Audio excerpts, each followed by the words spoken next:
भाजपवाल्यांचं देशाच्या स्वातंत्र्य लढ्यात नेमकं काय योगदान आहे हा प्रश्न जो कोणी विचारत आलाय त्याला एकतर भारताचा इतिहास नीटसा माहीत नाहीये किंवा तो भाजप द्वेषानं पछाडलेला तरी असावा।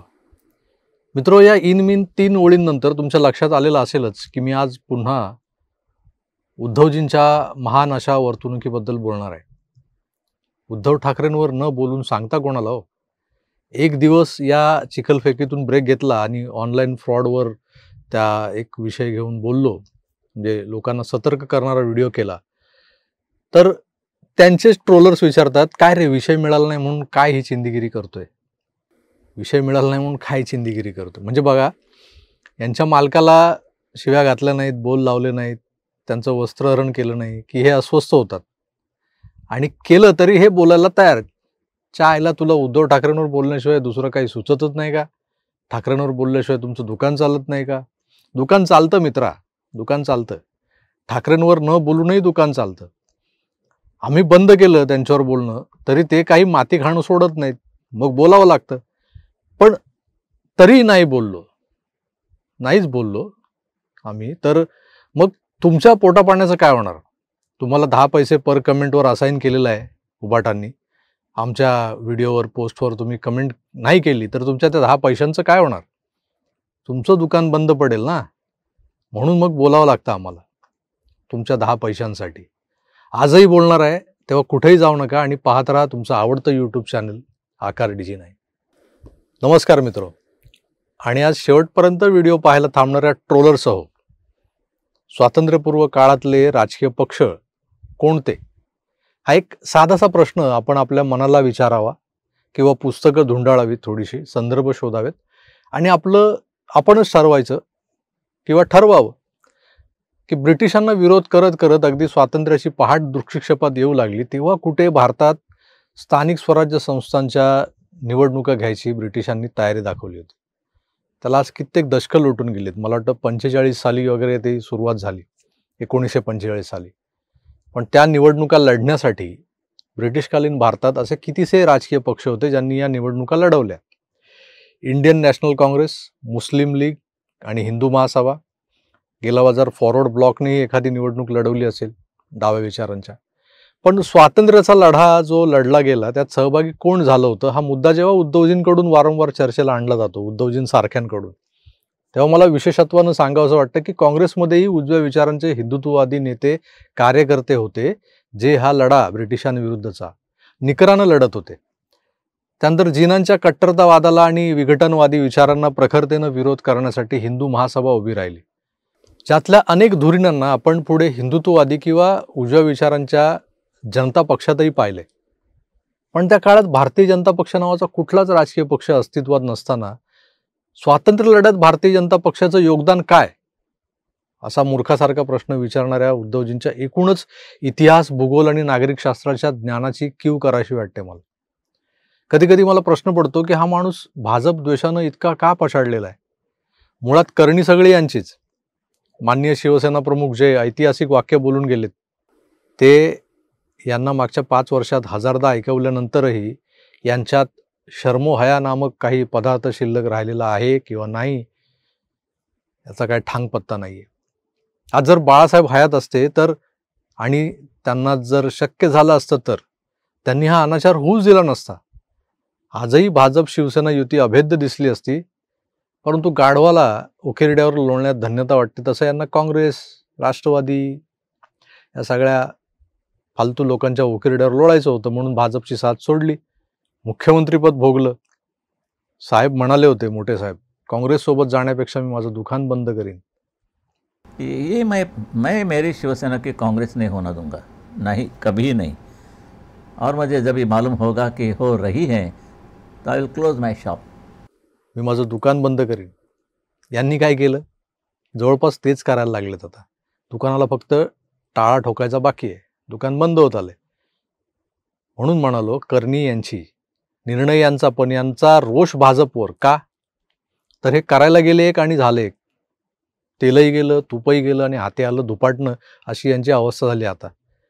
मोदींवर, भाजपवर टीका करायची म्हणून हे म्हणतात की ज्यांचा स्वातंत्र्य लढ्याशी सुतराम संबंध नव्हता, ज्यांना स्वातंत्र्य लढ्यात किंवा स्वातंत्र्य संग्राम म्हणजे काय घरादारावर निखारे ठेवणे म्हणजे काय असतं याची कल्पना नाही.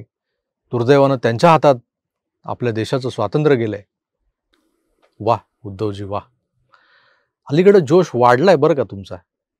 हो पण मला सांगा, जेव्हा काश्मीरात दहशतवाद माजला होता तेव्हा याच मोदींनी, ज्यांना तुम्ही अफजल खानांच्या फौजा वगैरे काय म्हणत असता ना, त्याच मोदींनी काश्मीरच्या लाल चौकात जाऊन तिरंगा फडकावला होता. आता विचाराल पुरावा काय? पुरावा दाखवायला फोटो बघा, दाखवतोय.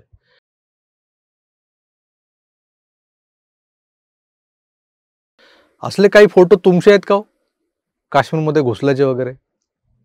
काश्मीरमध्ये सोडा, त्या पिरियडमध्ये 92, 93, 94 नंतर जे काय घडत होतं मुंबईत, तेव्हा बेरामबाग किंवा जोगेश्वरी, अगदी गेला बाजार, तुमचं आता जे अगदी जवळचं ठिकाण झालंय भेंडी बाजार, अशा कुठल्या ठिकाणी कधी तुम्ही घुसला होतात का? शिवसैनिक घुसले होते, तुम्ही घुसला होतात का? भाजपचं, मोदींचं स्वातंत्र्य लढ्यात काही योगदान असेल अथवा नसेल, पण आपण स्वतः कॅमेरा घेऊन अभयारण्यात जाऊन प्राणीमात्रांचे फोटो काढण्याशिवाय दुसरं काय केलंय?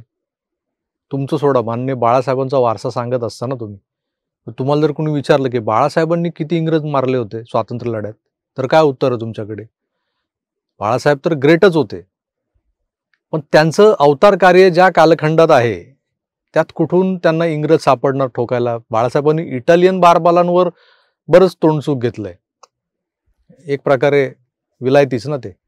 बरं, त्या डॉटेड बँकॉक प्रेमी पप्पूनं, राहुल गांधीनं किती तुरुंगवास भोगलाय हो स्वातंत्र्य लढ्यात? आहेत का उत्तर तुमच्याकडे?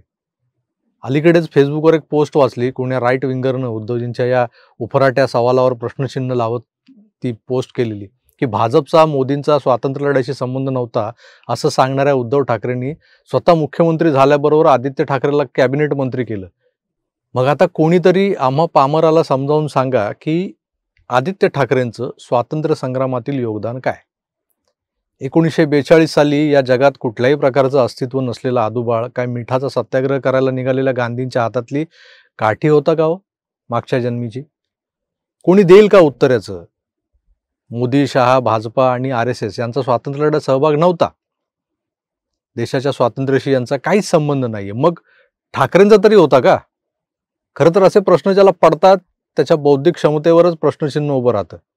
इतिहास, भूगोल, नागरिकशास्त्र सगळंच कसं वीक यांचं कळत नाही. बाकीचं तर आहेच. आता बाकी काय काय वीक आहे हे विचारू नका, कारण आताच्या शिल्लक गटाच्या सो कॉल्ड पक्षप्रमुखांची तुलना हे भाजपवाले ना असरानी नावाच्या नटाशी करू लागले.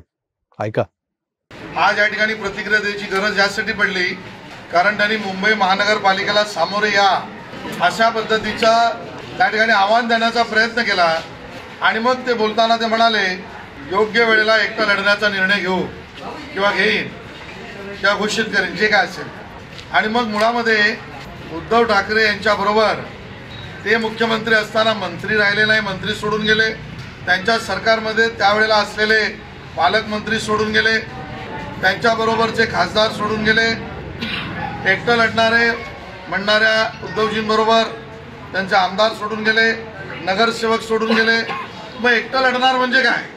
तर शोले मधल्या असरानीची जी अवस्था आहे, आधे उधर बचे हुए पीछे, आणि मागे बघितलं तर एकटे, असं उद्धव ठाकरे एकटेच राहणार आहेत आणि शोलेतल्या असरानीची जी स्थिती ती उद्धव ठाकरेंची होणार आहे. पाहिलं मित्रांनो, अंग्रेजों के जमाने का जेलर, आधे उधर जाओ, आधे इधर जाओ, और बाकी पीछे आओ मेरे, जे बाकी मेरे पीछे आओ.